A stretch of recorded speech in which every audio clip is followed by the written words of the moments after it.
മറ്റു വാർത്തകളിലേക്ക്. ആശാവർക്കർമാരുടെ ഇൻസെന്റീവ് ഉയർത്തുന്ന കാര്യം സർക്കാരിന്റെ പരിഗണനയിലാണെന്ന് കേന്ദ്ര ആരോഗ്യമന്ത്രി ജെ.പി. നദ്ദ അറിയിച്ചതായി ആരോഗ്യമന്ത്രി വീണ ജോർജ്. ഇൻസെന്റീവ് കേന്ദ്രം വർദ്ധിപ്പിച്ചാൽ സംസ്ഥാനവും വർദ്ധിപ്പിക്കുമെന്ന് വീണ ജോർജ് വ്യക്തമാക്കി. അതേസമയം ഓണറേറിയം വർദ്ധിപ്പിക്കുന്ന കാര്യത്തിൽ തീരുമാനമായില്ല. ആശാവർക്കർമാരുമായി സംസ്ഥാന സർക്കാരിന്റെ ചർച്ചയുണ്ടാകുമെന്നും ജെ.പി. നദ്ദയുമായുള്ള കൂടിക്കാഴ്ചയ്ക്ക് ശേഷം വീണ ജോർജ് പറഞ്ഞു. പാർലമെന്റിൽ എത്തിയാണ് കേന്ദ്ര ആരോഗ്യമന്ത്രി ജെ.പി. നദ്ദയുമായി സംസ്ഥാന ആരോഗ്യമന്ത്രി വീണ ജോർജ് കൂടിക്കാഴ്ച നടത്തിയത്. ആശാവർക്കർമാരുടെ വിഷയം കൂടിക്കാഴ്ചയിൽ പ്രധാന ചർച്ചയായി. പോസിറ്റീവ് ചർച്ചയായിരുന്നു എന്ന് വീണ ജോർജ് പ്രതികരിച്ചു. ബഹുമാനപ്പെട്ട കേന്ദ്ര ആരോഗ്യവകുപ്പ് മന്ത്രിയുമായിട്ട് ചർച്ച നടത്തി. ആശാ സമരം സംബന്ധിച്ച കാര്യങ്ങൾ, ആശമാരുടെ പൊതുവിഷയങ്ങൾ, പ്രശ്നങ്ങൾ അദ്ദേഹം വളരെ വിശദമായിട്ട് കേട്ടു. അപ്പോൾ ഇൻസെന്റീവ്സ് ഉയർത്തുന്നത് സംബന്ധിച്ച കാര്യം അത് കേന്ദ്ര ഗവൺമെന്റിന്റെ പരിഗണനയിലാണ്, അത് പരിശോധിക്കുന്നുണ്ട് എന്നുള്ളതാണ് ബഹുമാനപ്പെട്ട കേന്ദ്ര ആരോഗ്യവകുപ്പ് മന്ത്രി പറഞ്ഞത്.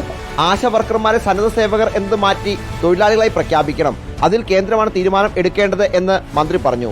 കേരളത്തിൽ ലഭിക്കാനുള്ള കുടിശ്ശികയുമായി ബന്ധപ്പെട്ട കാര്യം പരിശോധിക്കാം എന്ന് ജെ.പി. നദ്ദ അറിയിച്ചു.